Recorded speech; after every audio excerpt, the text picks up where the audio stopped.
Good afternoon, my Real News Midday TV family. Welcome back to the channel for another news update for Thursday, November 13, 2025. And in the news this afternoon, Buju Banton alleges relief items stolen at a port. Reggae superstar Buju Banton is among several people complaining that containers filled with relief items for those affected by Hurricane Melissa are being stolen at the port. In a post on Instagram, Buju said he could no longer stay quiet about what was happening. The things are being stolen at the very port. Look at this. Why? The post read in part. The message was shared along with a photo showing a half-filled barrel.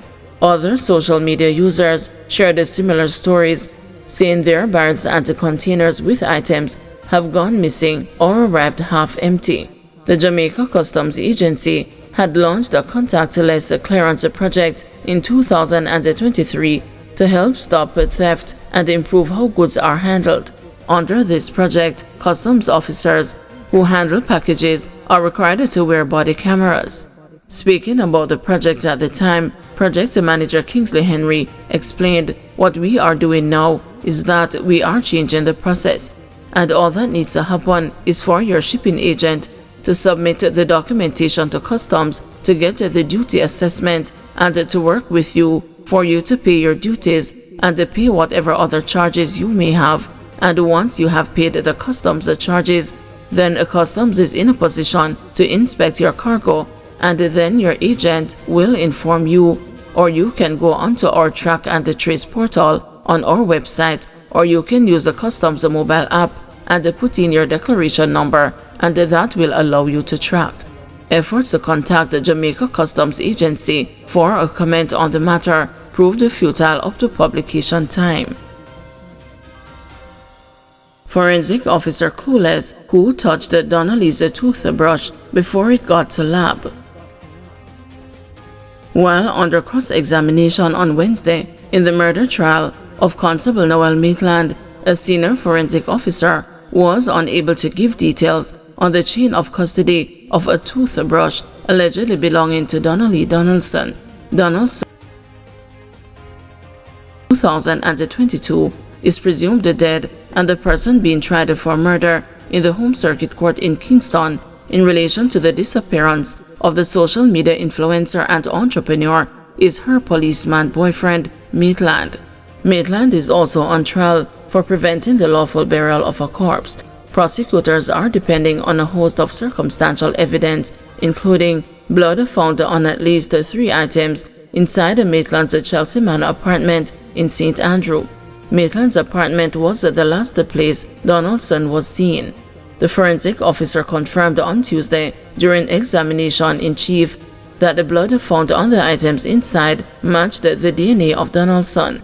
To ascertain whether there was a match, DNA was taken from Donaldson's mother, Sophia Logg, and her father, Elwood Donaldson, and compared with DNA said to have been taken from a toothbrush allegedly belonging to the missing social media influencer. That sample was then compared with the DNA in the blood, and there was a match. Maitland's attorney, Chadwick Berry, asked the witness if she was aware of how the toothbrush was handled before it got into the hands of the people at the Institute of Forensic Science and Legal Medicine for testing.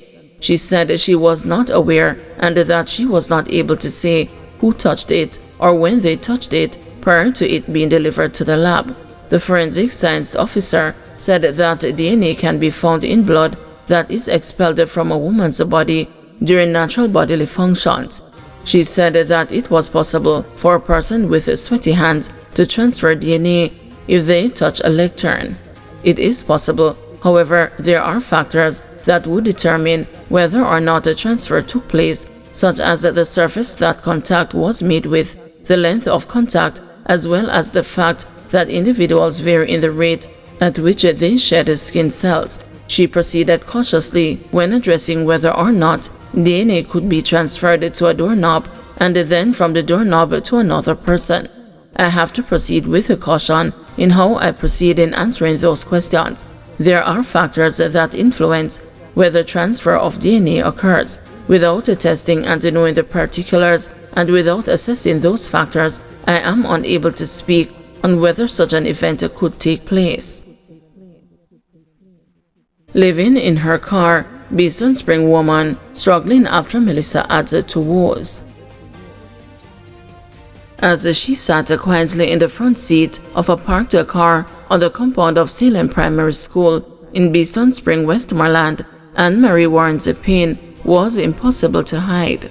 Her swollen feet rested awkwardly against the dashboard, and she shifted from side to side, searching for comfort in a place where there was none. A green blanket hung loosely across the car windows for shade and privacy, the only thing separating her and her spouse from the outside world. Ever since Hurricane Melissa tore their house to shreds 2 weeks ago, this small stifling car has been their home. In the car very uncomfortable, and all I swell my foot because me can't stretch it out, Warren said, her voice heavy with exhaustion. My shoulder and hand pain up bad, it not easy. Me can't sleep either, because the mosquitoes them annoying. My boyfriend sleep with one of the car door open, and me not like it. Me afraid, but because the place hot. But what do we do except put we trust in a God, she said. Situated in the hills a few miles away from Sandal's White House, Beeson Spring was once a place of beauty, known for its healing waters, lush gardens, and warm welcoming people. Today it is a landscape of heartbreak. Roads are broken, homes are flattened, and the once vibrant greenery now lies twisted and brown, as though the earth itself had wept. Hurricane Melissa made a landfall just 10 minutes away from the community on October 28, but Warren's suffering began long before the storm. Her home had burnt to the ground in a fire only months earlier. She had just begun to build when the hurricane swept away what little hope remained. After my house burned down, me did stay with some people, but their house got destroyed, she told the news. Now left with nowhere to turn, Warren said her health has started to decline under the weight of stress and the sleepless nights. Me know my pressure high because my foot them swell up bad and see them start get black there, but me not have any medication, she said. For Warren, survival has become a daily act of faith, a quiet prayer whispered from the front seat of a car, where dreams of comfort have been replaced by the unshakable will to keep going. Adding to her heartache is the painful reality that she is separated from her children. At just 30 years old, Warren carries the crushing weight of being apart from her 7-year-old twin girls. For now, my twin dead them father, but where them there, believe it or not, it take me about 3 hours to walk go look for them, so me can't go there every day, she said. Me feel stressed out really bad, because me not there around my kids and me homeless. Enough nightmare me have said them a cry for me. Me not happy you know, and sometimes me all dream said them a ball said them hungry, she said as the tears welled up in her eyes. Their few remaining possessions, a handful of clothes, a small stove, and some bedding, are packed into the back of the car. Each day, they survive on what a little food is handed out by Good Samaritans or delivered by helicopters at designated points. My life before the fire and the storm was nice and comfortable, you know, but Melissa come and make it very hard. Me not lazy because me is a cosmetologist. Me did go square one after my house burned down, and now it worse gone back to square one. Me dey zero right now. It not easy, she said. Guys, thank you for watching. See you this evening at 6 p.m. for another news update.